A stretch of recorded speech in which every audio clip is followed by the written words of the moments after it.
दर्शकों नमस्कार। छात्र राजनीति से ही कांग्रेस पार्टी के फ्रंटल छात्र संगठन एनएसयूआई में सक्रिय भूमिका निभा आज प्रदेश स्तर पर पहचान बनाने वाले प्रदेश कांग्रेस कमेटी के निवर्तमान मुख्य प्रवक्ता प्रेम कौशल अपनी मैच्योर्ड बयानबाजी के कारण कांग्रेस हाईकमान की अच्छी नजरों में है।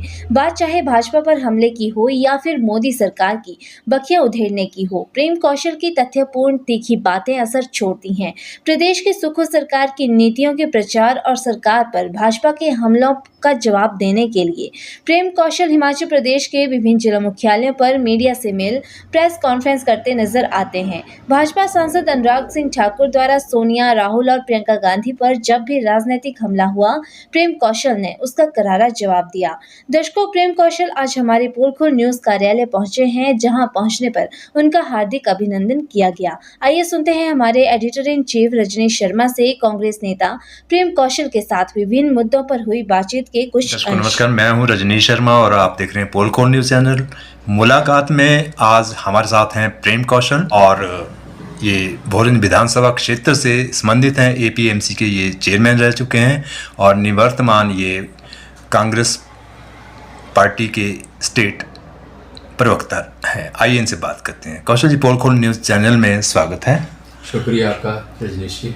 देखिए, ये जो नरेंद्र मोदी के नेतृत्व वाली एनडीए गवर्नमेंट है, एनडीए तो नाम का है, भाजपा की सरकार कहेंगे इसको। इस सरकार के सत्ता में आने के बाद 2014 में ये सत्ता में आए और बहुत ऐसे वादे लोगों से किए, लोगों को लगा कि भाजपा आएगी, नरेंद्र मोदी आएंगे, काया पलट हो जाएगा सारे देश का और लोगों की तकदीरें जो हैं वो खुल जाएंगी, हम मालामाल हो जाएंगे, महंगाई ख़त्म हो जाएगी, पता नहीं क्या क्या इन्होंने सब्जबाज और सपने लोगों को दिखाए।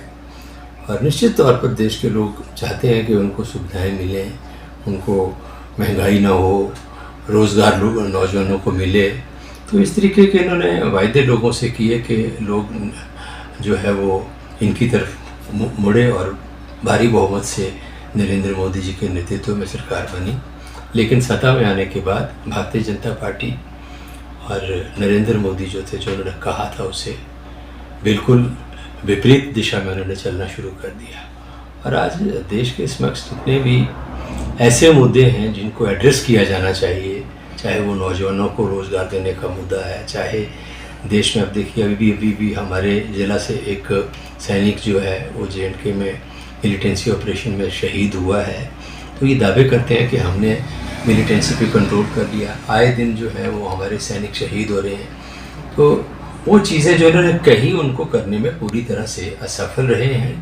भारतीय जनता पार्टी ने लगातार और केंद्र सरकार ने ये कोशिश की है कि जो देश के मुद्दे हैं, लोगों के मुद्दे हैं, उनको उनसे किस तरीके से बचा जाए। और उनसे बचने के लिए जो है कभी धर्म का नाम लेते हैं, कभी कोई वक्फ बोर्ड को लेके आ जाएंगे, अयोध्या मंदिर को लेके आ जाएंगे, आपका जो प्रयागराज का महाकुंभ था उसको लेके उन्माद पैदा करने की कोशिश की गई। लोगों की जो श्रद्धा है, लोगों की जो धर्म के प्रति आस्था है, उसका एक राजनीतिकरण करके उस आस्था को एक राजनीतिक रंग देकर जो है देश के वातावरण को ख़राब करने की कोशिश भारतीय जनता पार्टी की केंद्र की सरकार ने की है। मैं समझता हूँ कि ये सरकार हर मोर्चे के ऊपर असफल रही है, विफल रही है।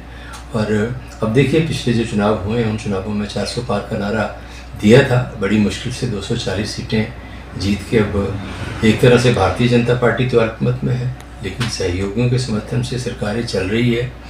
लेकिन सरकार से मैं समझता हूँ कि देश के लोग जो हैं वो निराश हैं।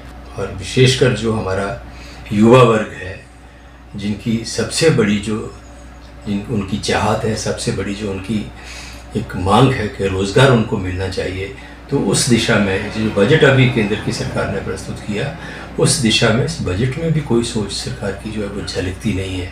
आज आप देखिए, केवल हिमाचल प्रदेश की बात नहीं है, पूरे देश में जो युवा हैं वो नशे की चपेट में आ रहे हैं। और मैं समझता हूँ कि ये जो नशे का प्रचलन बढ़ रहा है, इसमें सबसे बड़ी जो अगर कोई किसी चीज़ का अगर कोई इसमें भूमिका है तो वो जो बेरोज़गारी है, बेरोज़गारी इसमें मैं सबसे बड़ा कारण देखता हूँ। बच्चे सड़कों पे घूम रहे हैं, उनके पास रोज़गार नहीं है। आप अग्निवीर योजना लाके जो बच्चे सेना में जाना चाहते थे आपने उनको हतोत्साहित कर दिया। आप भी गांव में रहते हैं, हम भी गांव में रहते हैं। आपने देखा कि पहले जब सेना में भर्ती होने के लिए कि ललक से बच्चे किस तरीके से एक्सरसाइज करते थे, दौड़ लगाते थे, तो वो सारी चीज़ें अब ख़त्म हो गई बच्चों में। उसको लेके भी एक जुनून था। हमारे हमीरपुर ज़िले से और हिमाचल प्रदेश से बहुत से लोग सेना में शहादतें दी हैं और सेना में आज भी हैं।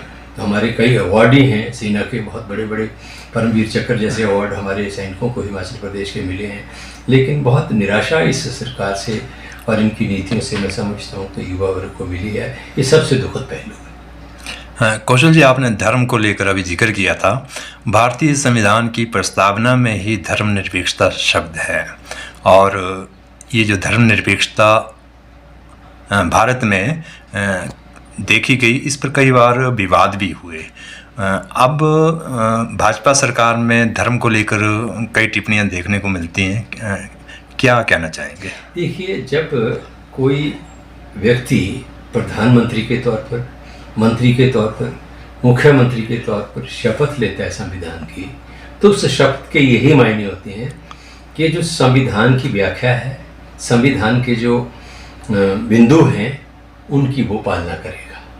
तो मैं समझता हूँ कि जिस तरीके से भारतीय जनता पार्टी के नेता सत्ता में होते हुए संविधान की शपथ लेकर, गोपनीयता की शपथ लेकर, धर्मनिरपेक्षता की शपथ लेकर ये जो धार्मिक उन्माद पैदा करने की कोशिश करते हैं, जो शपथ वो लेते हैं अपने पद की, ये तो उस जो शपथ है उसकी गरिमा, उसका भी अपमान है मैं समझता हूँ। और इस तरीके के निश्चित तौर पर आज कल डॉक्टर अम्बेडकर की जयंती है और सब लोग आज भारतीय जनता पार्टी के लोग भी बड़े जोर शोर से बयानबाजी कर रहे हैं अम्बेडकर जी को लेके।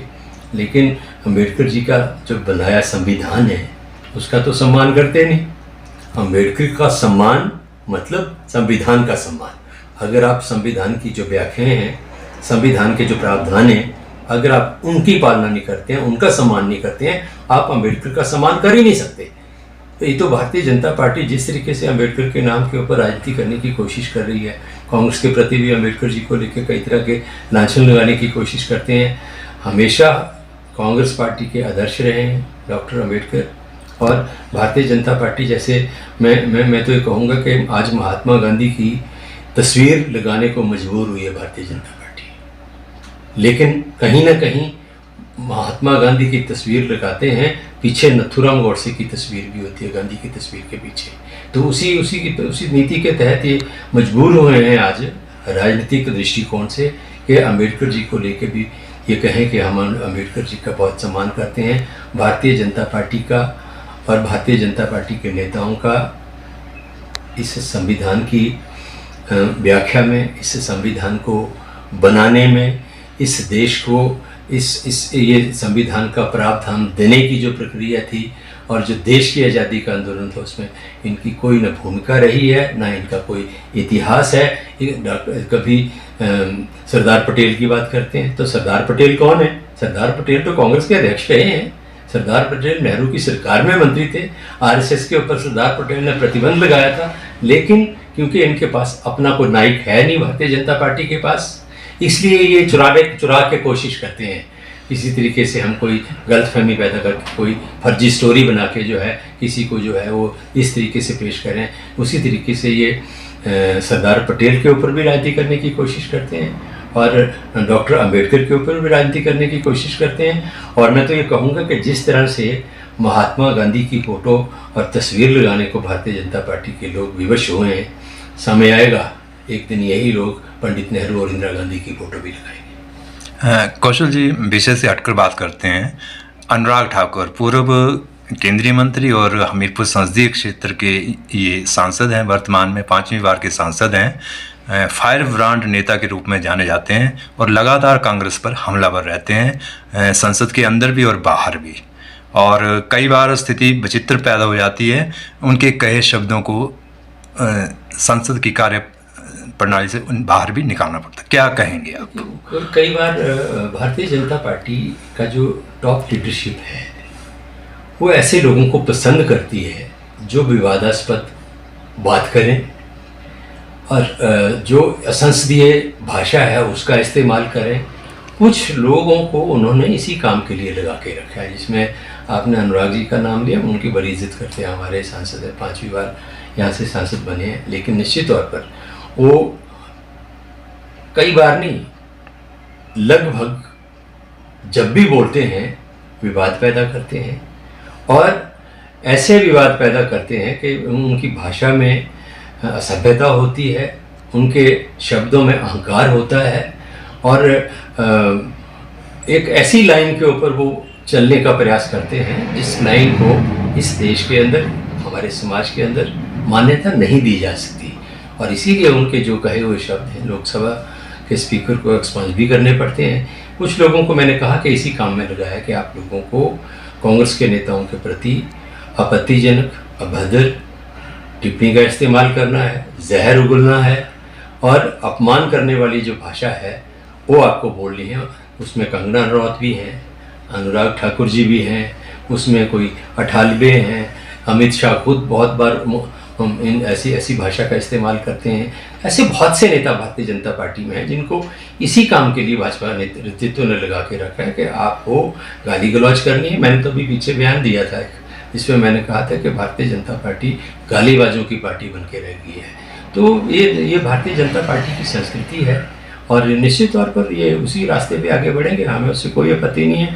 हम महात्मा गांधी को अपना आदर्श मानते हैं कांग्रेस पार्टी के लोग, और उन्हीं की नीति के ऊपर चलते हुए आगे पंडित नेहरू ने एक रास्ता दिखाया है, महात्मा गांधी हमारे आदर्श हैं, हम उस रास्ते के ऊपर आगे चलते हुए, हमारे जो नेता है राहुल गांधी, वो गांधीवादी हैं, अहिंसा पसंद करने वाले हैं, और इस लोगों को जोड़ने की राजनीति करते हैं। तो हम तो उस मार्ग के ऊपर देश को लेके जाना चाहते हैं जिसमें सारे देशवासी जो हैं खुशहाल हों, एक दूसरे के प्रति सद्भावना की भावना रखें, एक दूसरे के प्रति सम्मान की भावना हो, एक दूसरे के प्रति प्रेम की भावना हो। ऐसा हिंदुस्तान जो है वो चाहते हैं। लेकिन भारतीय जनता पार्टी की राजनीति देश को तोड़कर, देश में नफरत फैलाकर, देश में कहीं न कहीं धार्मिक उन्माद पैदा करके, क्षेत्रीय उन्माद पैदा करके, कहीं भाषा का उन्माद पैदा करके जो है लोगों को बांट के अपनी राजनीति जो है वो करने का एक मुद्दा लेके जो है भाजपा देश के अंदर चल रही है। कौशल जी, राज्य की बात करें, भाजपा का जो राज्य अध्यक्ष है उसकी घोषणा नहीं हो पा रही है, लेकिन उधर कांग्रेस में भी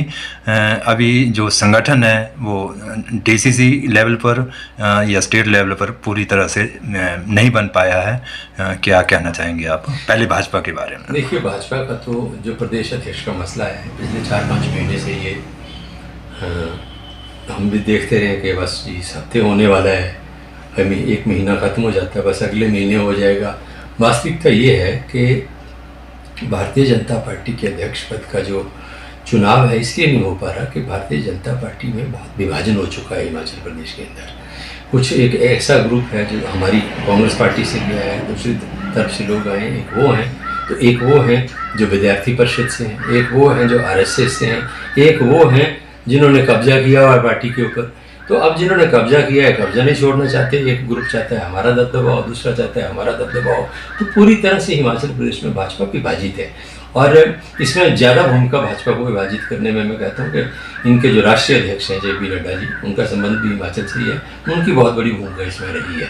तो वो तो विभाजित हैं, इस वजह से वो फैसला नहीं कर पा रहे हैं। जहाँ तक कांग्रेस पार्टी का प्रश्न है, हमारी प्रभारी प्रदेश की अभी चेंज हुई है, महीना सवा महीना उनको बने हुआ है, हिमाचल आके वो सभी नेताओं से मिल के गई हैं, और हमारी जो प्रदेश की कार्यकारिणी है, ज़िले के अध्यक्ष हैं, इनकी मैं समझता हूँ घोषणा जो है वो कभी भी संभव है। इसके ऊपर जितनी पार्टी को चिंतन मंथन करना था, जिन लोगों से नेताओं से बातचीत करनी थी, वो प्रक्रिया लगभग पूरी हो चुकी है। अब आलाकमान अंतिम निर्णय इसी समय में लेकर इसकी घोषणा कर सकती है।